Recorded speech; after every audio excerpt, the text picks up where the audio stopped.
often do you think, I'm very grateful for all that I have? Or, I'm a good person? Or, I am capable of handling anything that comes at me? If not very often, if that's the answer, then you could be struggling with feelings of blame and envy.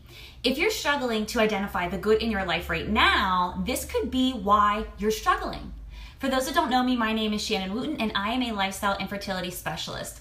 I help women who feel disconnected from their bodies heal by owning infertility sucks, you don't.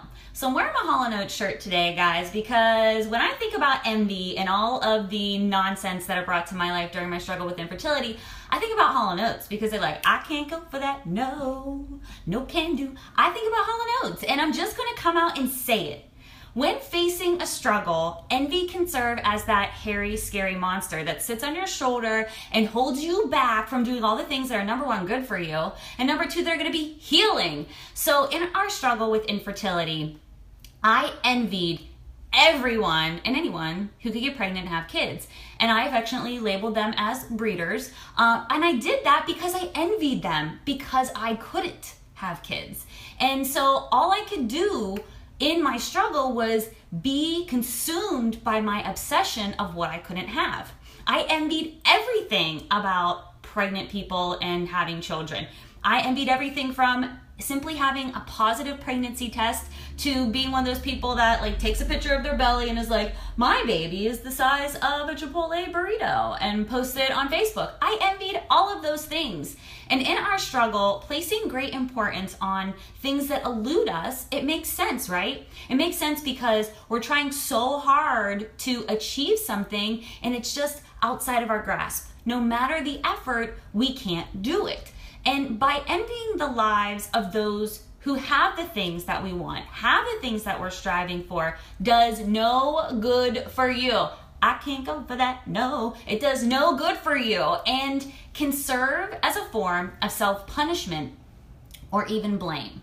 And so today I want to talk with you about how you can begin right now helping yourself with the I can't go for that attitude, place it into your life, and combat the envy of everybody else's life that's kind of giving you this mirror of I want that and I don't have it, more often than I'm very grateful for all that I have. I'm a good person and I'm capable is living in your life.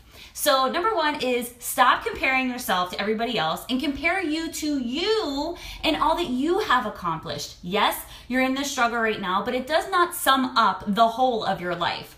The struggle may be very palpable and heavy, like I was saying yesterday with the backpack, but it does not sum up your entire existence. Next is be grateful for what you got. So focusing on what's missing from your life will leave you missing the good in your life. Yes, you're in the struggle. Yes, it is very difficult for you, but that does not mean there are not other aspects and things in your life that deserve your attention, because they are actually bringing goodness to your life. And it's all because you're you. That's it. And the last is develop an abundance mentality. So I like personal development as much as the next person. But I'm not talking about, looking at this hair is bothering me. This hair is really bothering me. I'm not talking about looking at your life and reading a personal development book and saying like, I'm a cheetah. I'm a lion. You are fierce and all of these things. No, what I'm saying is identify your strengths and the strengths that you have in this struggle right now. Applaud all that you're doing to keep moving forward and to keep going, and make peace with your journey. Yes, you could be having feelings of comparison. Yes, you could be having feelings that somehow you're not good enough to deserve this life.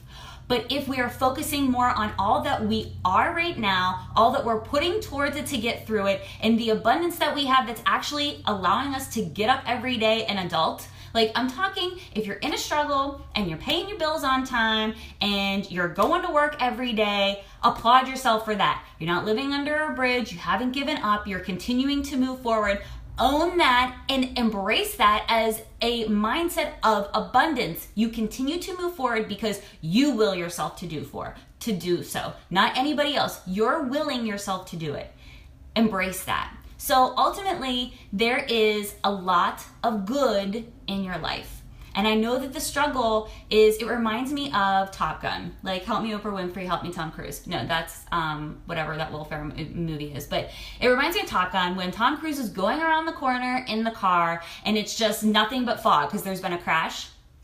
That's what my struggle reminds me of, is that once I was in it, I couldn't see beyond the smog. I couldn't see through the smoke. All I was seeing, what was happening was right now, and all the things that I wasn't getting, instead of all the things that I had. All the things that I was grateful for, all the reasons why I'm a good person, all the reasons why I am capable in getting through this. I'm existing, yes, but I'm living through it. So while you may be in a struggle and envying the lives of others and feeling like you're less than, envying their lives will not make the pain go away. Blaming yourself for this and everything that they have that you don't will not make the pain go away. Or make what you want to appear either. So you focusing on the things that you don't have isn't gonna band-aid this, isn't gonna make it better, and isn't gonna give you what you want. Stop punishing yourself by envying others and start focusing on the good that is surrounding you here and now. And sometimes, you know, there's like mnemonic devices where a word stands for something else. Sometimes it's good if you have this trigger. Create a trigger for yourself that when you get into this place of envy and self-blame, that reminds you, like, you're doing it. You're doing it to yourself right now. Hall & Oates is that for me. When I get into that place where I'm envying somebody else's life, I'm envying what they have, and I'm blaming myself and punishing myself because I don't have it, I get in that place where I'm like, I can't go for that. No, can't do. Get something that when you get to that place, it's gonna trigger you to say, I'm doing this to myself right now, and I need to pull myself out of it because I am actually grateful for all the goodness that I have in my life. I am a good person, and I am not the reason for my infertility. This is happening to me. I am not the reason for it, and I'm capable of getting through it. So thank you guys for signing on. Throw me some hearts and some comments if you like this video, and jump inside the private group Infertility Sucks, You Don't, to join the conversation. As I said yesterday, this too was a conversation that we brought up in the Infertility Sucks, You Don't group and continue to talk about. So shout out to all my people in ISYD. I love you guys. Otherwise, my heart is already with you. Again, thank you for signing on. Don't forget to be your mirror and call you out on your shit, because infertility sucks. You don't. Be easy. Have a great day and a great week. I'll talk to you soon. Peace. Bye.